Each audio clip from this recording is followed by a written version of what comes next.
Panginoon. Pang-apat po, having an extraordinary prayer life. Kung meron pong isang bagay na makikita natin talaga namang dapat nating tularan, at ito po ang inilagay ng Diyos, palagi niyang itinuturo para makuha natin. Ito po ang kanyang buhay ng pananalangin. Ang sabi ng kanyang salita in Mark 1:35, very early in the morning while it was still dark, Jesus got up, left the house, and went off to a solitary place where he prayed.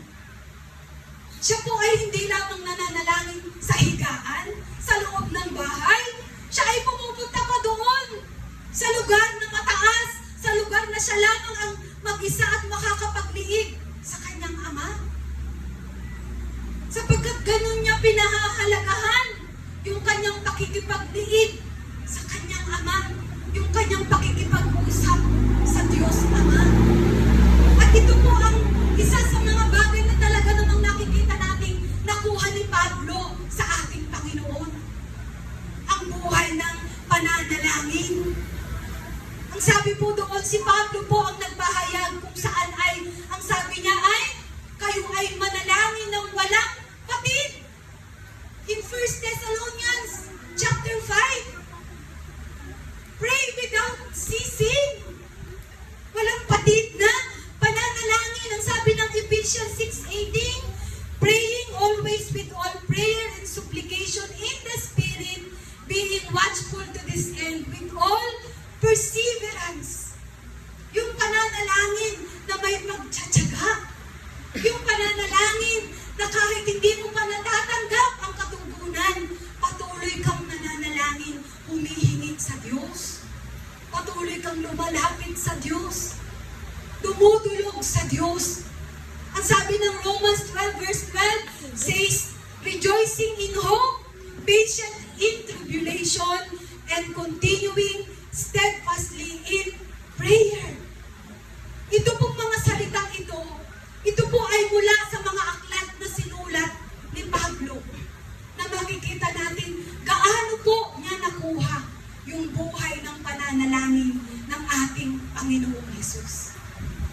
At yun din po ang itinuturo niya saan man siya makarating na iglesia, sa Thessaloniki, sa Corinto, sa Efeso, kahit saan siya makarating, itinuturo niya, kayo ay maging mapanalanginin.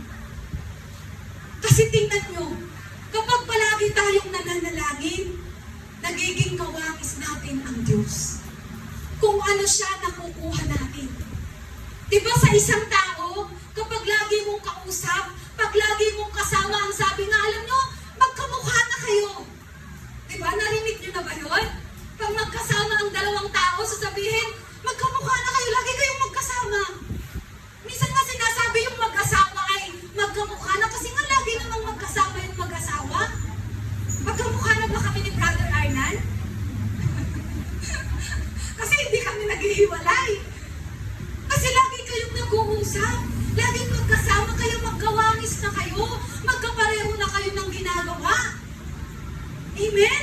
Nakukuha nila kung ano yung gawin ng isa't isa. Kung paano kumilos ang isa, nakukuha na natin. Kasi nga, lagi tayong magkasama. So, ganun din sa ating Panginoon. Kapag lagi tayong nakikipagliit, laging nananalangin, laging lumalapit sa Diyos, hindi malayong maging katulad tayo niya. Makuha natin kung paano siya magmahal, makuha natin paano siya maglingkod, makuha natin paano siya magpakababa, kasi palagi natin siyang kasama. Gusto ba natin yun? Kaya always be with the Lord. Palagi tayong lumapit sa pananalangin. Kaya tingnan nyo si Pablo. Nagagawa niya kung ano yung ipinapagawa ng Diyos. Kasi nga palagi siyang kasama ng Diyos at kasama siya sa kung ano ang layunin ng Diyos. Kaya naman parang nagiging isa.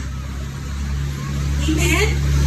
So let us be prayerful sa kung paano tinuturo ni Pablo, kung paano ko ginaya ang Panginoong Jesus sa kanyang pananalangin. Gayahin niyo din ako. Amen?